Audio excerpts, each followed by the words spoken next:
السلام، مرحبا بكم في فيديو جديد. الفيديو ديال اليوم غنهضر لكم على البامبوش ديال اوراليكس. هاد البامبوش هذا كنت كنشوف هاد لا مارك هادي في لي غران سورفاس، كنشوفها عند لي بارفومري، وليت كنشوفها مؤخرا في لي بارافارماسي، وهنا فين شريته. دونك قلت الا كيتباع في البارافارماسي اذا راها شركه اللي مزيانه.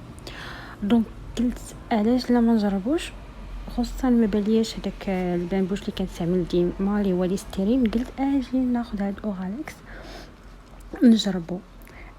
الا كنتو كتقلبوا على شي بامبوش جديد وبتجربوا شي ماركه جديده، شوفوا معايا الفيديو، يقدر ينفعكم، يعني تاخذوا فكره على هاد اوراليكس هذا.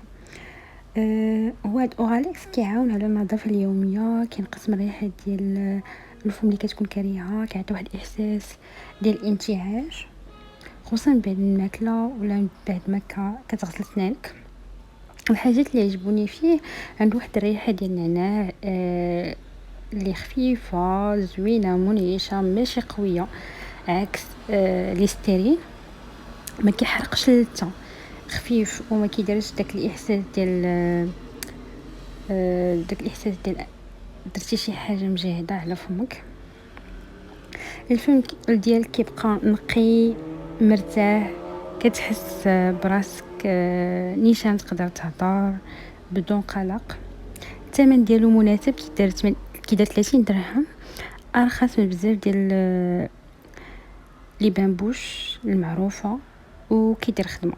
شنو اللي ما عجبنيش فيه بزاف انه ما متوفرش في كاع البلايص، يعني كتلقاوهم في بلايص اللي كاينين بحال لي غران سورفاس بغطلات ما كتلقاوهمش. لي بارافارماسي ماشي كلهم تيكون عندهم.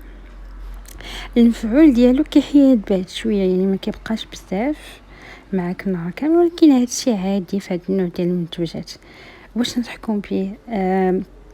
كنظن انه اختيار زوين لاي واحد باغي يهتم بنظافه الفم ديالو بلا ما يصرف بزاف ديال الفلوس، خصوصا الناس اللي كيحتاجوا، يعني عندهم ريحه ديال الفم اللي مجهده وكيحتاجوا انتعاش سريع، ماشي سحري ولكن فعال في نفس الوقت. ايوا هذا هو الفيديو ديال اليوم. كانت هذه التجربه البسيطه مع اوراليكس بامبوش. الا جربتي حتى انت ولا تنتي كتبوا لي في التعاليق شنو الراي ديالكم فيه. ما تنسوش لايك سبسكرايب وبارطاجيو الفيديو مع اصحابكم. نشوفكم فيديو جديد ان شاء الله. بسلامه.